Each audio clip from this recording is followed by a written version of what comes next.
Es liegt in unserer DNA, die Zukunft zu gestalten. Mit Tebis Next 40 blicken wir ins Jahr 2065 und entwickeln ein Raumschiff, das die Zukunft der Fertigung verkörpert. Dabei nehmen wir Sie mit und zeigen die wichtigsten Meilensteine auf dem Weg, von der Idee bis zum fertigen Exponat.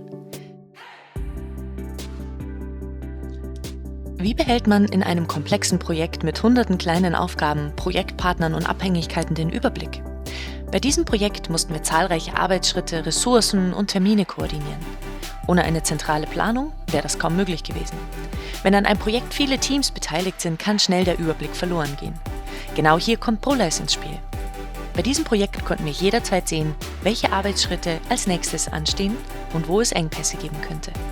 In unserem Tebis Next 40 Projekt war die Welt jetzt ein bisschen einfacher, sag ich mal, wie sie in Realität ist. Aber wir haben das trotzdem von Anfang an begleitet, am Anfang ein bisschen gröber. Da geht es einfach nur darum, sagen wir mal, Meilensteine zu setzen, um die unterschiedlichen Phasen im Projekt zu begleiten. Umso wichtiger ist ein System, das Auswirkungen sofort sichtbar macht, Prozesse steuert und jederzeit mit aktuellen Daten arbeitet. Ja, jetzt haben wir hier mal einen Blick auf unsere Planung für das Tebis Next 40 Projekt. Wir sehen, dass das über ein ganzes Jahr geht. Es ging schon im September letzten Jahres los, zusammen mit der Uni in Pforzheim. Und die Studenten haben in der ersten Phase Konzepte erstellt, dann in der zweiten Phase Designmodelle designt, sag ich mal, und dann das Ganze auch als Clay-Modell abgebildet. Und dann ist dann im Januar die Entscheidung gefallen für den Siegerentwurf. Und dann ging es dann jetzt das Ganze im Detail zu planen. Wir planen ja Ausstellungsstücke. Das eine ist ein Raumschiff, was wir hier planen. Und wir wollen auch noch 2 Detailbauteile planen. Einmal einen Fusionsgenerator und einmal Decoder. Und wir sehen jetzt hier auf dem Zeitstrahl die Konstruktionsphase in grün für das Spaceship. Das hat einige Zeit gedauert und ist aber kurz vor der Fertigstellung jetzt. Und dann geht es darum, demnächst die ganzen NC-Programme für die Bauteile zu erstellen und dann im Juni bei den Kooperationspartnern die entsprechenden Bauteile auch herzustellen.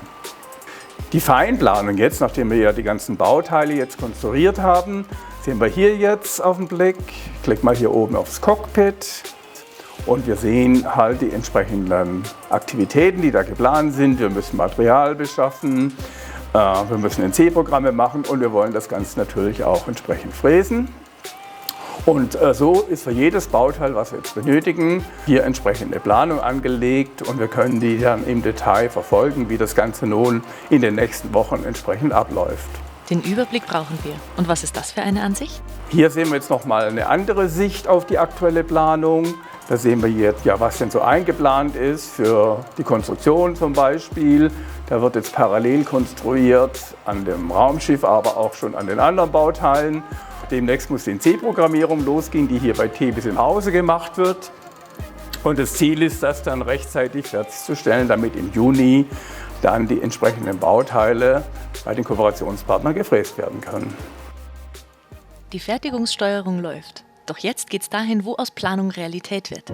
In der nächsten Folge packen wir die Koffer und besuchen unseren Projektpartner Okuma in Krefeld, um die Fertigung hautnah zu begleiten. Sind Sie dabei?